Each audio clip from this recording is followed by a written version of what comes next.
Greetings and welcome to another episode of Coffee with Kiyonah. May you be blessed. I'd like to converse with you today a little about my experiences in healing from trauma and the things that go along with that, such as healing with the power of nature, with the power of magic, with the power of liberation of your soul from anything that binds you. Because all of these things come into play when you get traumatized. I can only speak for myself because there are many kinds of trauma. There are many ways of being a human in the world, and there are many ways of coping. There's this sweet little bunny rabbit right beside me, staring right at me. Hello, pretty girl. I want to show you, but I'm worried she'll run away. Can you see her? I'm not sure. There's a little bunny rabbit over there. She just came to visit when I started talking. Isn't that sweet? I hope I got it. I couldn't tell because the sun was on the lens of the camera.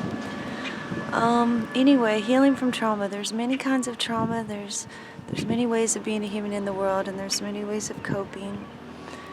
Not everything works for everybody or makes sense to people in the same way. I feel so blessed by this little rabbit. He's nibbling on a dandelion. And rabbits are a wonderful reminder of the fertility of life, and of springtime and new beginnings, and just soft, adorable cuteness just by being itself. That's a beautiful rabbit, I have to say. But I can only tell you about my experience and how I coped with it as a person who is different, who is highly sensitive, who has an imagination and is an independent thinker to the best of my ability.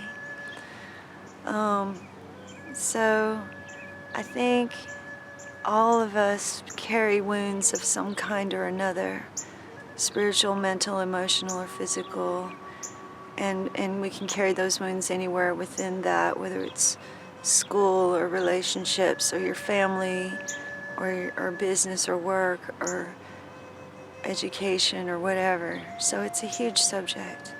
So I'll just focus on telling you my story.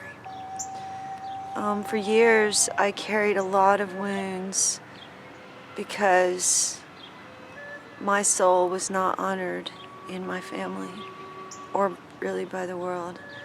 I felt invisible and always invalidated, even though I was deeply soulful, even as a child.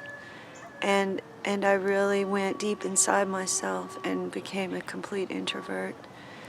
I always felt like my family did not love me and I didn't belong in my family. I always felt like everyone could have what they wanted but me. And if I want something, I can't have it. And on and on and on. And the abuses I went through with my family of origin were never talked about or acknowledged that it even happened, never coped with. I was never taken to a counselor for trauma counseling or anything like that. Life just kept plowing right along as though it never happened, with no apologies, no discussions or anything. So I carried a lot of wounds like that, of things that happened in childhood that were never honored and processed and let go, and then you integrate again into who you really are. I did not have that as a child at all, but I am providing it for my daughter. I want to be a conscious parent and learn from the mistakes of my family and how they treated me. And then as I got older, of course, I went through the obligatory sexual abuse, domestic abuse, abuse by society in the form of unjust persecution in the legal system. social injustice like being ostracized, gossiped about, people believing that gossip and then treating me badly as a result. It all translates into wounds that we carry and from trauma that hasn't been processed. Hold on just a second.